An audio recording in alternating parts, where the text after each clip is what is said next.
Welcome everybody, my name is Jane 108 from Australia, and I've been researching sacred geometry for over 4 decades now, and I realise that every time I'm given a lecture or sharing knowledge, the one topic that always comes up, whether you're talking about golden ratio or magic squares or speed maths, whatever it is, the subject of the 5 platonic solids always raises itself because it's the structure that underpins all of creation.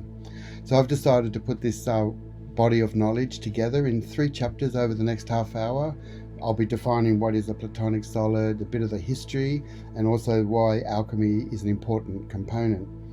So we often hear about fire, earth, air and water, but there is a 5th element which is known as the dodecahedron. So dodeca is called the 5th element because it's related to the element of the prana, and in ancient Roman Latin it was known as the spiritus. Spiritus represents the breath, and these elements relate to, say, the breath has got to do with the lungs, the water's got to do with the blood, the earth has got to do with the bones in our body, and fire has got to do with the neurons in the brain. So these elements are important components for understanding our matrix. The matrix is another Latin word meaning the womb of creation. So we know that fire has a symbol, an upward triangle, and because when we light a match, fire goes up. When we tip water into the ground, it always seeks the lowest level. So the symbol for water is a downward triangle. And that's why ether is a circle, because that represents unity consciousness. So it's good to learn about the elements and how they contribute to understanding the matrix and the creation. So as I said, the most important and dominant one, the 5th element, is dodecahedron, because that's the connection from the atom to the galaxy. That's the non-destructive pathway to time travel and to access all this knowledge, because it's already in our cells. So this is the dodeca, which is, I would say, is the key to the universe. So inside dodeca are all the other solids. So the one contains the many, e pluribus unum. So I believe that these devices are space clearing mechanisms. So when we look at, say, the octahedron has 8 triangles, it's not only just the atomic structure of many things, it's also the field around our body, because the diamond light body also has a connection to repelling any negative energies that come your way. So we use these shapes in our bioelectric magnetic fields. And the Chinese had a system of the 5 elements which they used in their healing in the traditional Chinese medicine. So there's a beautiful interplay between how water is your blood, the fire is in your neurons, and the ether is the space between your atoms. So there's a nice connection there, how everything is interconnected. And we know that in the microscopic world, this picture that you see of the radiolaria, these are plankton. These are the exoskeletons of living creatures, a species of plankton, and that's what first intrigued me to study sacred geometry when I first saw this book, how the 5 platonic solids are not just concepts, they're actually living structures in the biological world. So this is a family of the 5, and from these 5 we're going to learn that there's 13 Archimedeans and 13 Catalans. So, but this is the basic building block. So you start off with the 5, and you recognize, say, that icosahedron, which is the element of water. If you look closely at that vertex, you'll see there's 1, 2, 3, 4, 5 equilateral triangles. So that point represents 3, 3, 3, 3, 3, and I call that the numerical signature. And there's a lot more information embedded in all of that: the area, the volume, the surface, the angles. So Pythagoras disseminated this information, and he was contemporary to Buddha. They lived at the same time, 500 BC. Buddha had an enlightenment where he saw and described the acta kalapas. Acta is 8, kalapas is atom. He saw the whole subatomic world at the Planck constant. He saw it as a cubic matrix, and this is the key to why your computer right now, as you're watching me, is because the atomic structure of quartz crystal is what stores all the billions of bits of information to make this technology happen, but it's also in our physical body as well. So the definition of a platonic solid is they fit inside of a sphere. there's 5 shapes. Every face is the same, every edge is the same. So that is kind of like an ancient puzzle, understanding how one shape can morph and change and create the other shapes. So these are the 5 building blocks, the mother of all form. These are the blueprints of creation, and at the end I'll show you how they nest. That's the secret to the symmetry of sacred geometry, is how they embed, how the 5 platonic solids can be created as die or dice, and they give us many options, like the dodeca gives you 12 options. So these are the 5 and unique shapes that exist within the sphere. The sphere is all about unity consciousness. So the sphere represents the source, what we call about embedding, how all these shapes can naturally pack and embed one within the other. So that's why these babushka dolls represents fractality, because the one is contained within the many, and that's what these 5 shapes do, and that's how they exist in crystals. So we need to understand the relationship with the sphere inside each shape and the sphere outside of each shape, and they have one purpose, and that is to transmit consciousness. So by holding these shapes or sleeping with these shapes, by shining lasers upon these shapes, you'll see many shadows and projections. And so this seeking of the symmetry is part of our spiritual pathway, because we're learning each shape. So this triangle here can also appear as kind of like a quadrilateral. So we learn by studying all these projections. So here the cube, when you shine a light on it, looks like a hexagon, and we see that in the beehive. So we're learning how to transduce to going from 3D to 2D, and also this is going to be a clue to how to go into the 4th dimension.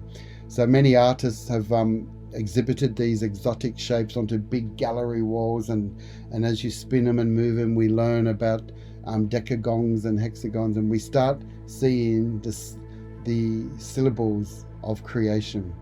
So sometimes we want to build these shapes. So with my students, I like to give them the net, and what the net does is this allows us to actually build these shapes. So here we have 20 triangles, and so this is the water element, and you can see that the 20 triangles, if you put the right little tabs on them, you can glue and sticky tape them together to make these 3-dimensional models of creation.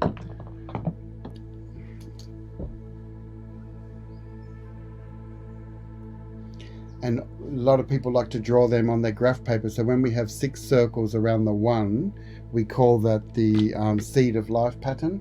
So, and then we put another 6 around it. So 1 plus 6 plus 6 is 13.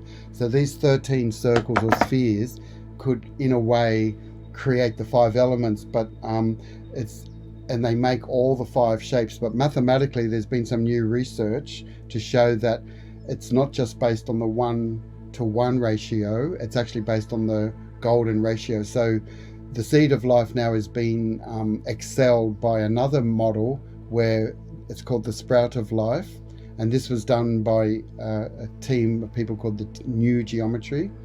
And what it's based on is that it's the 3 golden ratio. So these 3 circles based on the 8-to-13 ratio. So when you look at the pine cone, it has 2 counter-rotating fields, 8 spirals one way and 13 the other. So that ratio of 1 to 1.618 is the new seed of life, called the sprout of life, by George Leonak. And so what we're saying is that we've improved these old diagrams and we're taking it to another level, and perhaps your child could be one of the next students that take it to a higher order.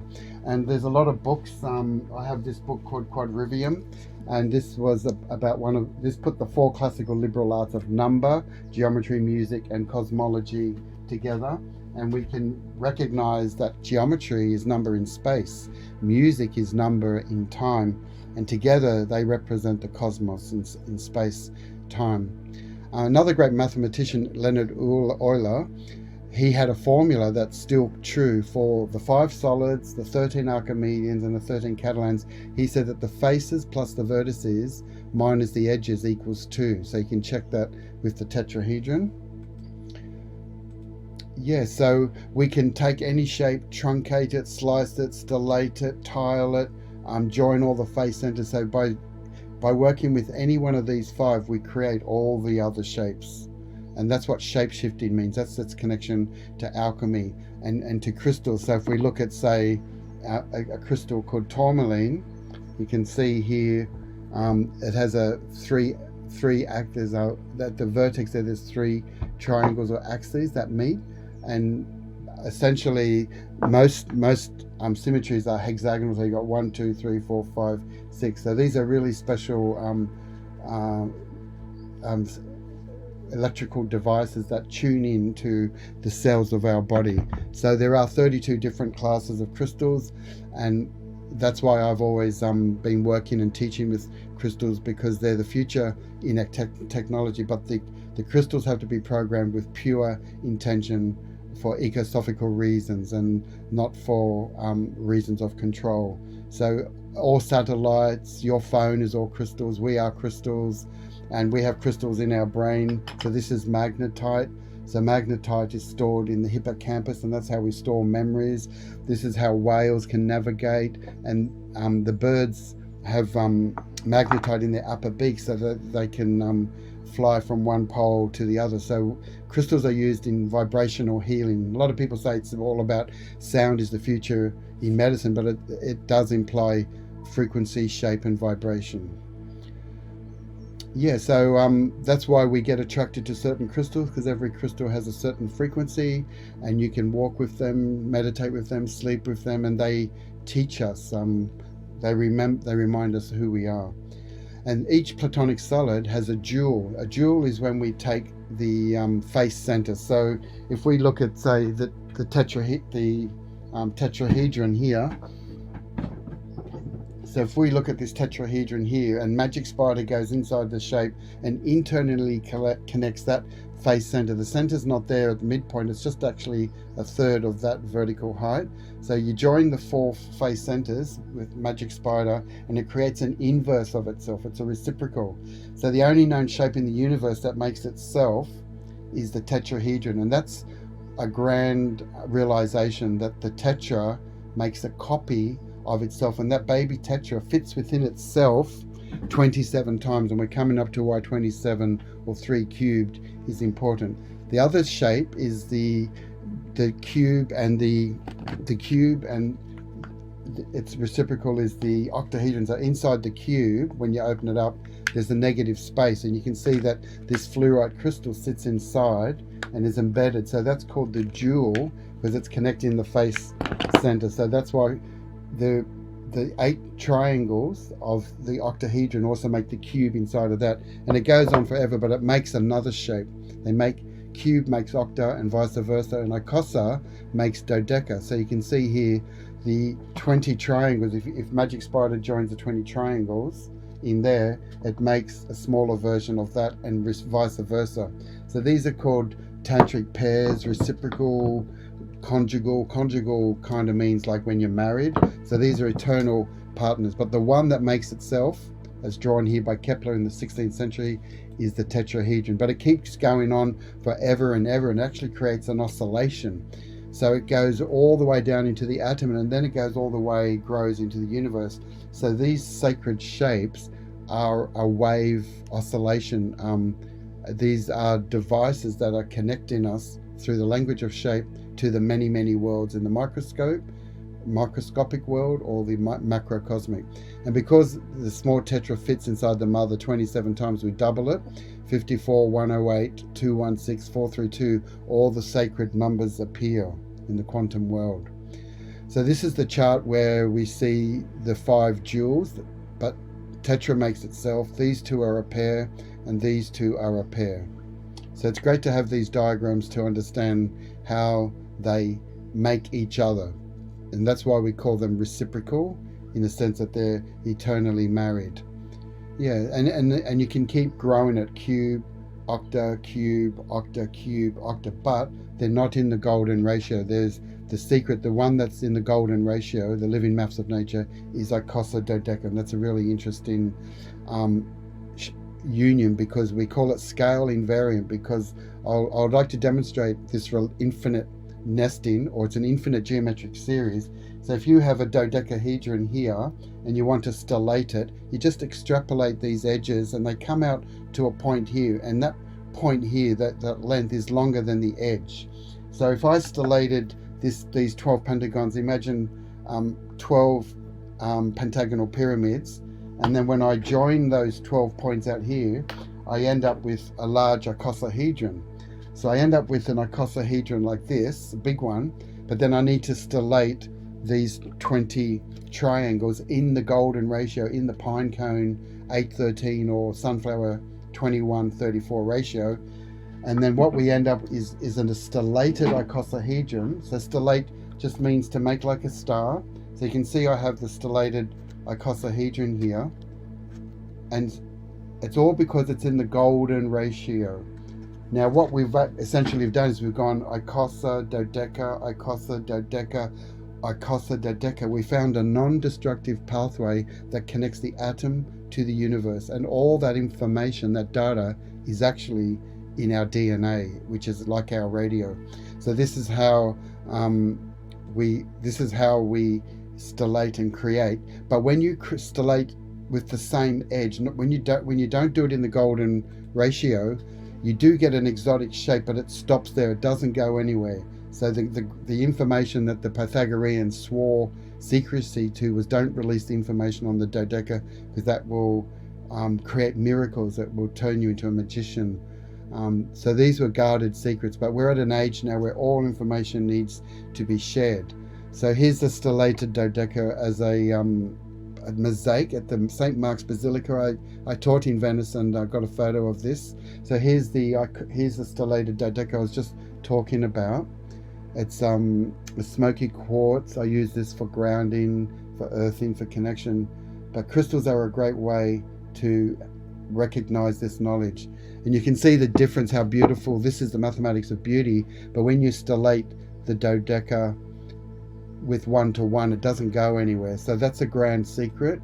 So that's why we learn all about the angles, and the digital compression of all the angles all adds up to 9, and all shapes are divisible by 720 degrees, or harmonic 72, because number 9 underpins creation. It connects us to the speed of light, harmonic as well.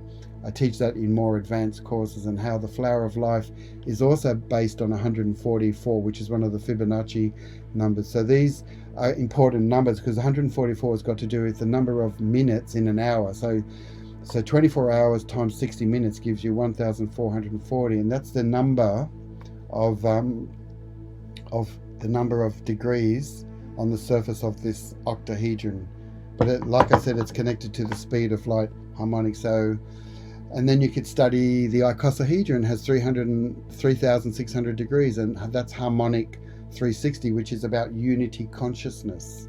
It's also connected to 3 squared times 4 squared times 5 squared equals 60 squared. So these are all connections.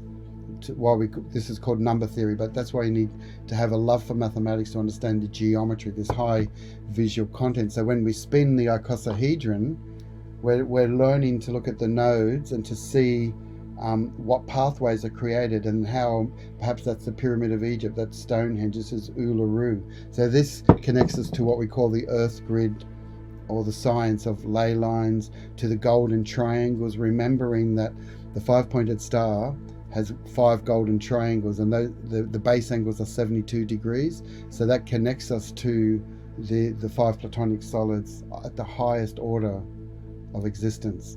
So then you can put all this into a chart, and if you want to develop your brain power or even exercise your mind, you can learn about how many faces, how many vertices, how many edges, degrees. It's a great lesson to, especially for elderly people, to keep the brain going. And when you get very elderly, and when we pass, this person, Rosenberg, decided to make a tombstone based on the dodeca, because dodeca is the symbol for ether or spirit. So what more appropriate shape can we have than a dodecahedral tombstone? And then we want to inspect what's inside the dodeca. Well, we know there's 5 cubes, so I'm showing you one of the cubes. So we're going inside these geometries to learn more about the universe. So that's why we use high visual content, because that recognizes how the right feminine brain works, which is creative visual holograms. And crystals are a great way to see cubic consciousness. So this radiating green apophyllite is all made of tiny little green cubes, but it naturally formed in a perfect sphere. And that's actually a very rare specimen. And that touches on what we call about spherical consciousness. So, and to reach that kind of consciousness, it's great to meditate. But did you know that when you sit in a lotus position, you've got a triangular base, and also there's a point here makes you in the form of what we call the tetrahedron. And the tetrahedron, as you know, is the shape of many pollen in the microscopic world. And sometimes in grains you'll see buckwheat seeds are also tetrahedral, but it's one of the fundamental building blocks of all creation. Even Pythagoras was obsessed about the tetrahedron. He expressed it as the tetractys. Tetra means four. So we say, what's 1 plus 2 plus 3 plus 4? And that creates the universe inside. Remember, the hexagon is really looking at the vertex view of the cube, but inside of that is all the other shapes. So this is the secret of the ancient masters. But there's the modern view is understanding four-dimensional geometry. Thanks to our work with computers, there's more exotic shapes. So we might say, what's the fourth dimension of a triangle? So we would take a triangle and get a tetrahedron. We know that in 3D, but what's the 4D version is I take the original tetrahedron and I've got four others here, and I glue one tetra there to the four faces, and I end up with 5. So even though there's one in the middle, there's 4 around, but you're looking at what's called the fourth dimensional tetrahedron. And if we were to shine a laser upon this exotic shape, we see the 5-pointed star, which is our connection back to every protein in our body. So this knowledge is, as I'm saying, is in our cells. So thanks to modern day computers, we can now understand this fourth dimensional geometry. And so this creates a harmonic stairway, 1D, 2D, 3D, 4D, 5, and etc. And ultimately there may be no dimensions. There may be no dimensions because really we're connected to all things at the same time in the same place. And then you might want to examine what's a four-dimensional cube, the cube within the cube. We call it the tesseract. So this tesseract or hypercube is shape-shifting and connecting the smaller to the larger in a very coherent way. So these are the future sciences. And so we start with the 5 platonic solids, and we keep learning about the 3D, the 4D, and we inspect them at all levels. That's why I wanted you to research and study all the angles and the lengths. And you know, if you take the cube and slice it, the 4 corners off, you end up with another shape called the cube octahedron. And this is called the 12 around the 1. So from the basic cube, we have the 12 around the 1. So these 12 spheres around the central 13th, when Magic Spider joins all the 12 centers, we end up with these amazing shapes that are chemically able to shapeshift and change. So that's why I'm showing you this tesseract in 4D, is that people use it in the many movies like Thor, where if you wanted the highest energy of the universe, but whole battles were formed trying to obtain the tesseract because it's sacred geometry at its best.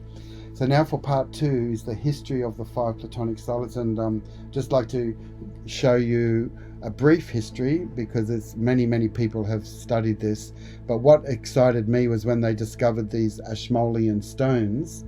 When they discovered these Ashmolean stones 4,000 years ago, this was the time of caveman. So here's this highly intelligent coding. It's in the Museum of Oxford today, but it contradicts all the archaeology and they're not talking about it because it disrupts everything about human beings were galactic beings. So because to have this knowledge of the 5 platonic solids means high intelligence. They had a connection to the universe. Yeah, so this was amazing research, and it was carried on. Then it was passed on to Pythagoras at the time of Buddha, and he had a school where people studied and fasted, and both men and women were accepted into the academy. Their symbol was a blue pentagon, and it had HYGIA on the 5 points of the pentacle, and that spelled health. So sacred geometry is intimately connected to Hygeia, the goddess of health, because every protein in our body is a pentacle, and that's what's in our DNA. So DNA is really the dodecahedron. Here's the 12 pentacles, and when you ratchet them and stack them all up in space, they form the double helix. So the Pythagoreans knew this knowledge, and then that was passed on to Plato, who wrote the Timaeus. He said, let no man be ignorant of geometry can enter here. So that was written at the entrance to the academy. So, and he learned from Socrates, and then this was passed on to Pacioli, who Leonardo da Vinci ended up doing all the illustrations for the Divina Proportion in 1519. So this is a book that I love and study. So this knowledge has been passed on then to Galileo, who improved the lenses of telescopes and saw the moons of Jupiter. But then he became a heretic, so the knowledge got hidden. Kepler tried to revive it in his works, and he drew a lot of these shapes that I'm showing you in Harmonious Mundi, the harmony of the world. And he taught that the pin number to the universe was the golden ratio, how the 5 platonic solids embedded in one with other give us the distances of the planets from the sun. So this knowledge was put out in many books, but it got lost at a certain point because it wasn't acknowledged by the Christianity at the time. And today we have zone tools where we can build these shapes. For example, if we want to build the soccer ball here, we can see that we get these struts and spheres, and we can make any shape we want. So, but the secret, as we understood, is the nesting.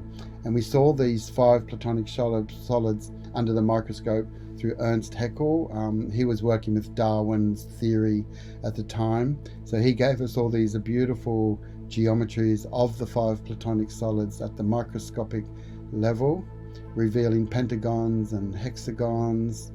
And even that work led to Charles Leadbeater. So Leadbeater was inspired by Ernst Haeckel, and he showed us the atomic structure of diamond at the microsci level, working with Blavatsky, and understanding that all the sacred geometry, all the elements in the periodic table were based on the 5 platonic solids, how they nested one within the other. Then Chris Illett, my friend, studied Leadbeater's work and passed it on through the universities. Then we had Buckminster Fuller, who was the father of geodesic domes, and he was obsessed about this cube octahedron, the 12 around the one. Remember I said the 12 around the one. So when you connect the 12 vertices, we end up with this geometric shape of squares and triangles. So it's actually an Archimedean solid. And if you were to do it with rubber and joins and sticks, it shapeshifts to icosa, then octa.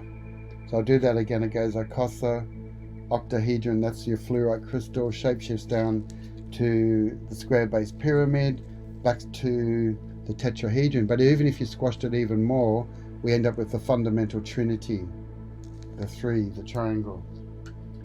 Yeah, so that's why these shapes were really important. And then his work led to the C60, 60 carbon atoms over here, which is the soccer ball that I showed you before, led to the modern day nanotechnology, where this is like a chicken wire of hexagons, and it's one atom thin. That's how powerful this work was predicted by Buckminster Fuller and led to our modern technology. So it's really about understanding shape-shifting, alchemy, how the cube can compress down to the level of an octahedron. That's why we called it cube octa. But he calls this toy the vector flexor. And then he had a whole cosmology about the vector equilibrium.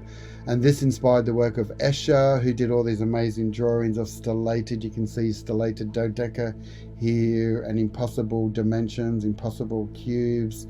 And he won many prizes for his amazing drawings. And then Keith Critchlow, I met Keith Critchlow before he passed on at Sydney University, and he was a great inspiration for me to take this baton and pass on this sacred geometry. So he was a mentor for me. He did books on Islamic patterns, and he designed the hospital for Sai Baba. He met with Prince Charles, and so the flame of sacred geometry is still being kept alive by even friends of ours today in Byron Bay and all around the world. So we want to give tribute to all these people. And part 3 is showing you how you can compound and put many of these 5 platonic solids together. So if I put 8 if I put 8 tetrahedra together, I end up with what's called a magic torus. So these are all the geometries that we can play with, and we can take 2 tetrahedrons and interpenetrate them one through the other, and we end up with a star tetrahedron. And this is what makes the atomic structure of salt and quartz crystal. This is a symbol of our evolving technology, and it's also known as the Merkaba, our chariot vehicle, how we access the many worlds. So this is not a platonic solid, it's called a compound, how we can merge and alchemically unite many shapes. So that's a compound, which is cubic structure. Then this star tetrahedron also has what we call the fire point. So Plato knew 2,000 years ago that if we put the star tetrahedron the size of the Earth, these 8 vertices of the star tetra actually were sacred sites. So this is the pyramid of the sun in Mexico, or you could and look at find the sunspot activity is on those points, like the Tropic of Capricorn and Cancer. Or you might see on Jupiter there's a red spot, it's on the star tetrahedral nodes. So these 5 platonic solids can be truncated and morphed and makes another family of the 13. So these are the Archimedeans, which is a huge chapter on its own. And they also have the same edges, and they all fit in the sphere as well. And then when we go inside the 13 Catalan, so if I was to go inside the cube octahedron, so if I go inside this cube octahedron and Magic Spider joins these 14 6 squares, 8 triangles, we get another exotic shape that's inside the cube octa, and it's this one here. So you can see that this rhombic dodeca is formed, and that's this shape over here. So the rhombic dodeca is formed from the Catalan, and so that's why we like to differentiate between all these families. So the soccer ball shape, as I said, is one of the Archimedeans, but all the penta and hexa designs are part of the DNA molecule. So these were also drawn. The cube octahedron making the rhombic dodeca was drawn by Leonardo da Vinci. In fact, he did all the shapes. So most people, they study, if you had to study one shape, I would recommend studying the cube octahedron. That's this shape here, the 12 around the 1. Bucky called it the vector equilibrium. It's a whole cosmology on its own, because when we go inside the cube octahedron, we see the garnet crystal. So this 12 diamonds of garnet crystal, this is the raw one, and if we polish it, we're seeing nature's evidence of these 12 diamonds. So that's why crystals are a kind of a gateway to understand this cosmic knowledge. It's even inside the copper called cuprite. So symmetry is everywhere. It's in our cells. It fills space effectively. That's why we study all the cube octa, because under pressure, if you had 12 spheres around the 1, if this was your seed, if this was your pomegranate and all the seeds are getting compressed, the one in the center is going to end up as 12 diamonds. And this was discovered by Kepler in the 16th century, that under compression, the perfected geometry is the 12 diamonds, which is connected to the 12 around the 1. So that's the 12 diamonds that Kepler drew, but there's another exotic shape of 30 diamonds called the triaconta. And the triaconta, if this is 1, that axis, the minor axis is 1, the longer axis is 1.618, and that's got to do with the Earth grid. So that's why we start with the 5 solids, then we end up with 13 Archimedeans, and then we go inside of them and we end up with the 13 Catalans. And these are part of the future sciences. There's a lot more information that they encode, but all we need to know is that it's the Earth grid, and that Australia has a nodal point here at Uluru, but it's below Uluru called grid point 44, Wilpena Pound. You can actually drive to this mesa. So these sacred sites are connecting us, you could say, to the stars, and helping us remember where we came from and why are we so attracted to these shapes, because we know they represent an aspect of our atomic structure. We know that crystals are in the brain. We've got rocks in our brain that stores all this knowledge. Yeah, so just to conclude, I'm going to go through this quickly, is that the secret to the 5 platonic solids, as I suggested, is like explained by the 5 Chinese elements. It's how they nest one within the other. So if we wanted to look at the secret, that would be a clue. But this has given us the 5 in the 1, but there's a lot more to it. I just wanted to indicate to you that there's a journey of discovering when you understand how these shapes nest one within the other, and the one creates the all. So this is the key, is we study the separate components, and then we understand how the 5 are actually the one. E pluribus unum means out of the many is the one, or you could even say out of the one is the many, because they're complementary. So today's lesson is from my glossary. If I had to give you a word for the day, is what is sacred geometry? So sacred geometry, here it is down here. Sacred geometry is that which is permanent, timeless, forever. It's a key to the universe. It's the universal language of shape and pattern recognition. So what we take from all of this knowledge is that we are connected to the atom and to the universe, and that the human is the bridge between all of this knowledge. And that's why studying these angles of the angels gives us this knowledge that everything is accessible to us at the cellular level. That's an understanding that the earth element is our bones, the air is our lungs, the water is our blood, the fire is the electricity in our neurons, and that the ether is the spirit that unifies all things. So that's just an introduction. You can see how much knowledge is inside these shapes. That shape is the future energy. By understanding how shape moves and how shapes work, they embed the data like a crystal. And really these 5 platonic solids, which are used to explain the celestial music of the planetary spheres, has one single purpose, and that is to transmit consciousness. So if you want to learn more about how to access this knowledge that is within you, I've got 10 pre-recorded lessons. Each chapter is about like an hour, so that's 10 hours of content, but you do get a lifetime access to all this knowledge.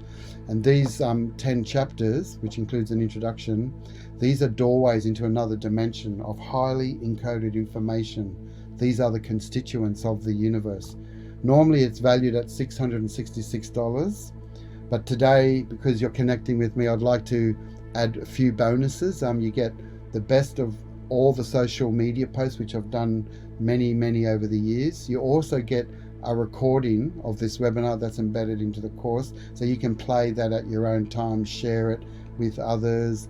And also I like to connect one-to-one with people, so I get questions from all around the world. Is this knowledge is appropriate? But because you're connecting with me today, I'd like to give it to you at half price at $333 US, and that's a limited time only. So the questions I get from all around the world is, Julia from Italy says, I don't have time, but I really want to learn. So we do offer lifetime access, because the lessons, as I said, are pre-recorded, so you can enjoy this at your own pace. Sue from Canada asks, I'm not good at maths, will this be too advanced for me? No, there are no prerequisites to join. This is suitable for all people of all ages. And Brad from Germany says, can I talk to you inside the course? Yes, you can comment on any video, and I am actively answering all questions inside the forum. So all we really need to remember is to stay in our heart, because at the beginning of creation, in our cosmogenesis, when we were in the womb, the first organ to form was not the brain, it was actually the human heart. So by breathing, by meditating, by sitting in nature and eating good food, we're remembering the divine symmetry of our soul. We're connecting to the Akashic vibrational living library of all things that exist externally and internally. So just remember to stay in your heart and remain connected. Thanks for your time.